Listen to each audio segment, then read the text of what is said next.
किसी को समझाना आज के युग में सबसे बड़े चैलेंज है।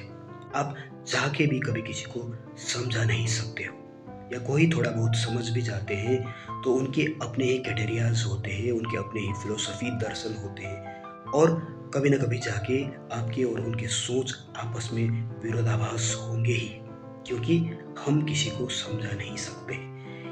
ये सबसे पहली वास्तविकताएँ हैं, विज़डम है जिसे हमें समझना चाहिए कि हम कभी दूसरे को समझा ही नहीं सकते। जिस दिन आप ये समझ गए कि हमारे समझाने की क्षमता नहीं है, हम दूसरे को नहीं समझाते, तब आप सबसे पहले समझदार बनते हो। अब समझदार की दूसरी पहलू ये है कि जितने भी समझ में आपको आए, लोगों को समझाने का प्रयत्न करें और भूल जाएं।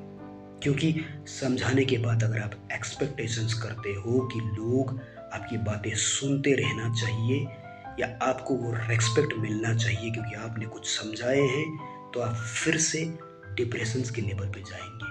क्योंकि समझाना आपके बस में है, पर लोग समझेंगे या नहीं समझेंगे वो बस केवल उनके दायरे पे है।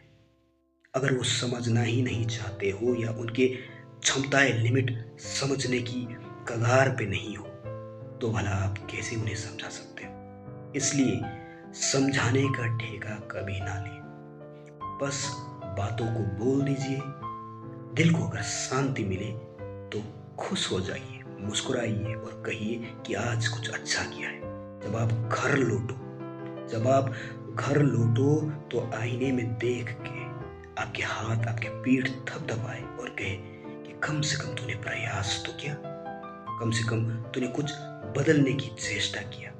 अच्छा है, तब सुकून के नींद आते हैं। पर अगर आप घर लौटते ही ये विचार करने लगो कि आज झगड़ा हो गया, कुछ बुरा हो गया, ऐसा नहीं कहना चाहिए था।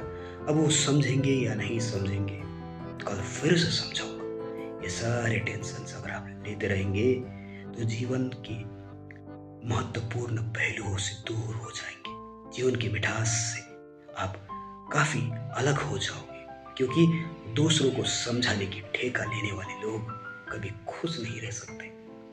इसलिए अच्छे बातें कीजिए, अच्छा सोच रखिए, किताबें पढ़िए, ज्ञान को बढ़ाते जाइए। ज्ञान को जितना समझ में आता है उतने ही मन शांत होने लगता है।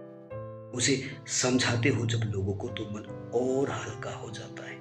ऐसा लगता है कि कुछ तो किया, पर उसके बाद अगर आपने एक्सपेक्टेशंस कर लिया कि लोग अब समझ रहे हैं, आपको मानने लगे, तो आप फिर से बेवकूफ बन जाएंगे। इसलिए मुनासिब है कि पढ़ते रहिए, सीखते रहिए और लोगों को समझाते रहिए कि खुश रहना कैसा है, खुश रहना क्या है, क्यों है, किस लिए है। और थोड़ा समझ में आए तो लोगों को समझा दीजिए।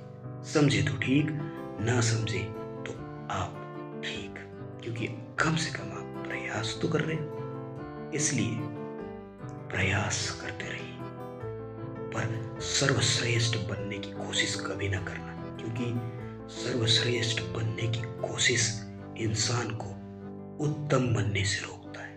कहने का अर्थ है, if you want to be the best, you will be lose the quality of excellence।